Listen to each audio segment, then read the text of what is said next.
So friends, we have not one, but two significant developments in the Jeffrey Epstein matter. First, the Wall Street Journal isn't backing down, it's doubling down. And second, a federal judge in Florida just denied Pam Bondi's, the Department of Justice's motion to release the Epstein grand jury transcripts in the federal case in Florida.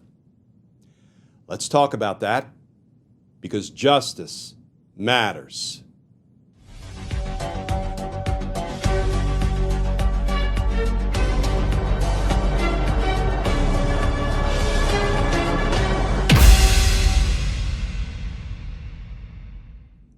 Hey all, Glenn Kirshner here. So friends, things are going from bad to worse. Things are disintegrating for Donald Trump on the Jeffrey Epstein front.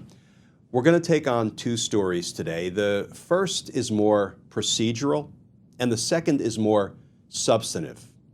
But let's start with the procedural, and that involves a new court ruling that was just handed down by a federal judge in Florida. Here's the new reporting from the Washington Post.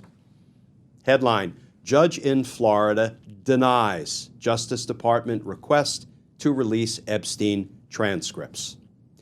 And that article begins, a federal judge on Wednesday rejected the Justice Department's request to unseal grand jury transcripts from investigations of deceased sex offender Jeffrey Epstein in Florida, a setback for the Trump administration amid growing calls for transparency from the president's base.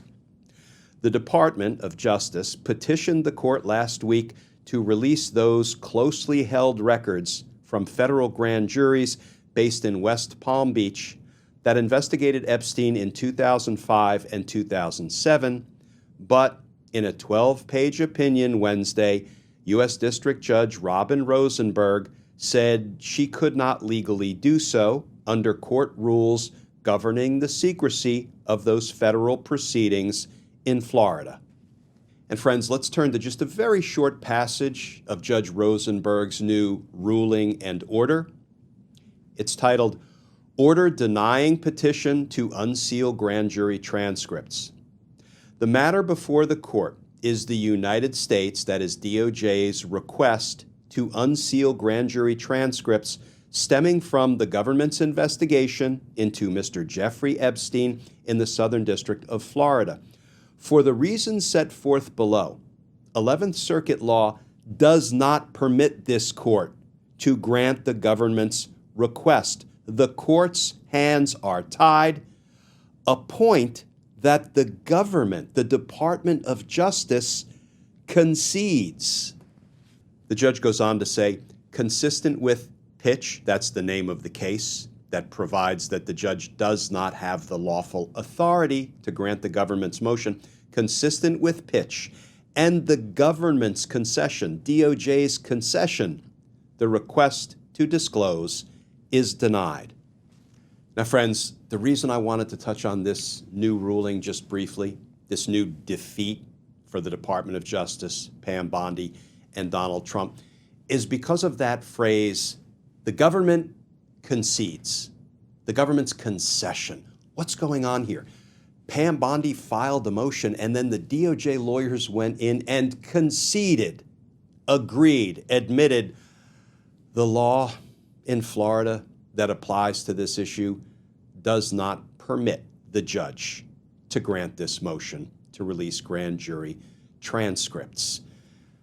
So why did they file a big splashy motion in Florida? PR value, perhaps?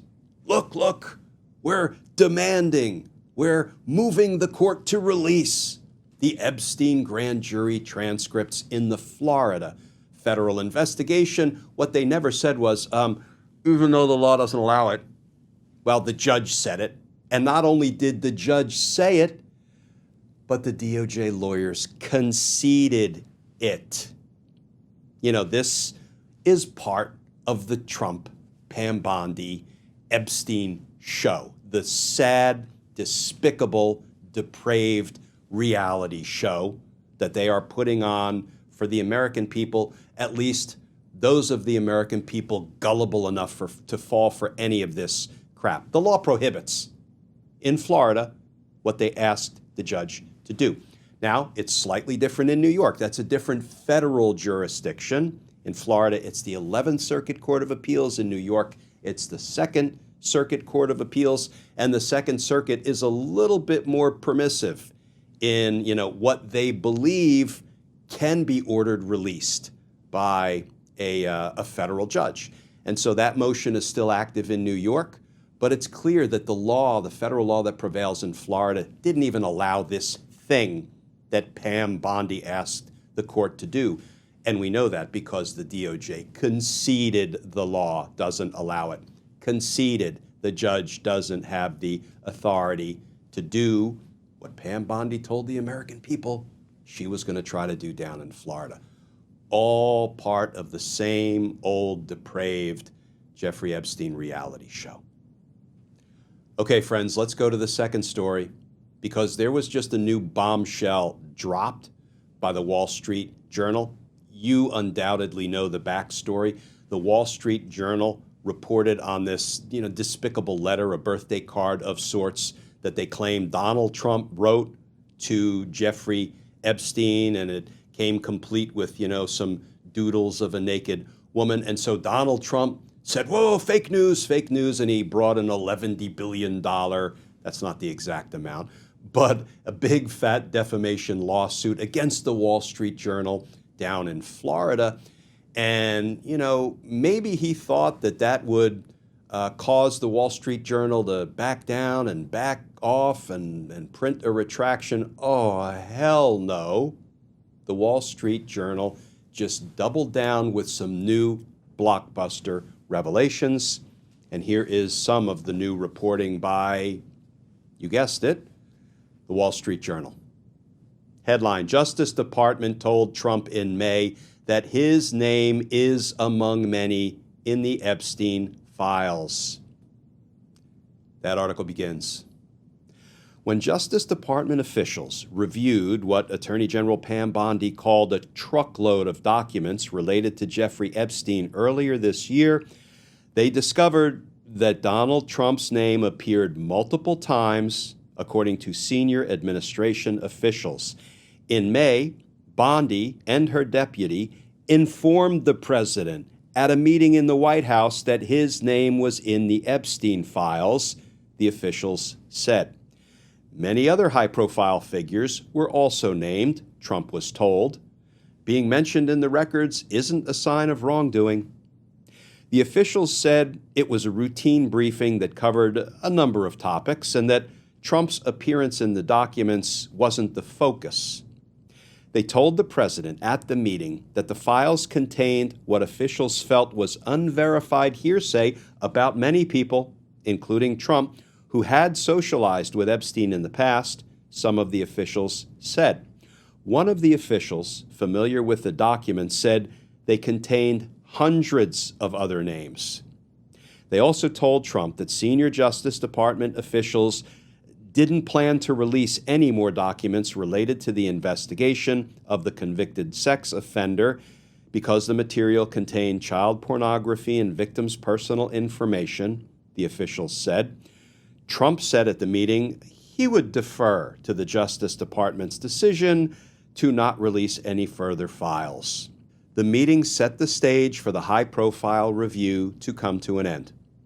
Bondi had said in February that Epstein's client list was, quote, sitting on my desk right now to review, close quote. Trump said last week in response to a journalist's question that Bondi hadn't told him that his name was in the files. The administration didn't publicly announce the decision until weeks later on July 7, when the Justice Department posted a memo on its website. The statement, which was unsigned, stated that a thorough review had turned up no list of Epstein's clients, no evidence that would lead to an investigation of uncharged third parties, and no additional documents that merited public disclosure.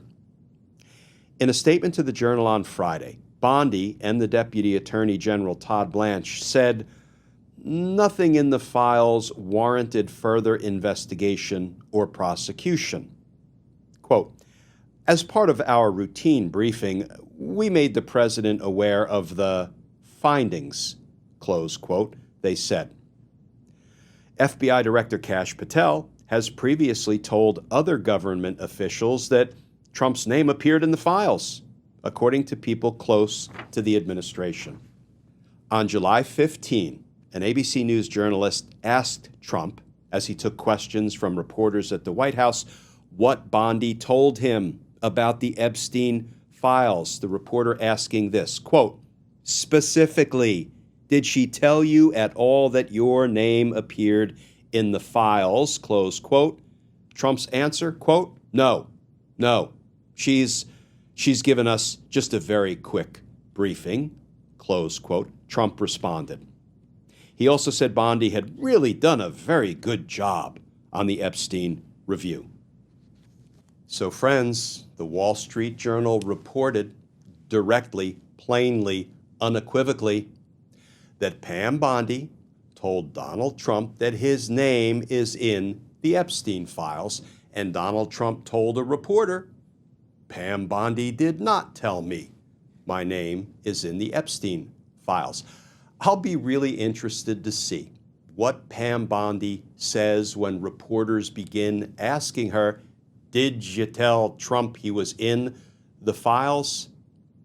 My strong hunch is she won't answer the question. She'll dodge it. I don't talk about my conversations with the president. Just watch. But one thing is pretty clear, friends. This story ain't good for Donald Trump. This story ain't going away, and this story is likely to get a whole lot worse rather than getting better. And maybe the most interesting thing is Donald Trump's supporters, his MAGA folks, really want to know what's in the Epstein files, and we really want to know what's in the Epstein files. And I can't speak, nor would I purport to speak for Donald Trump's MAGA followers, but I think I can speak for us. We want to know what's in the Epstein files, who's in the Epstein files, because, to us, justice matters. Friends, as always, please stay safe. Please stay tuned. And I look forward to talking with you all again tomorrow.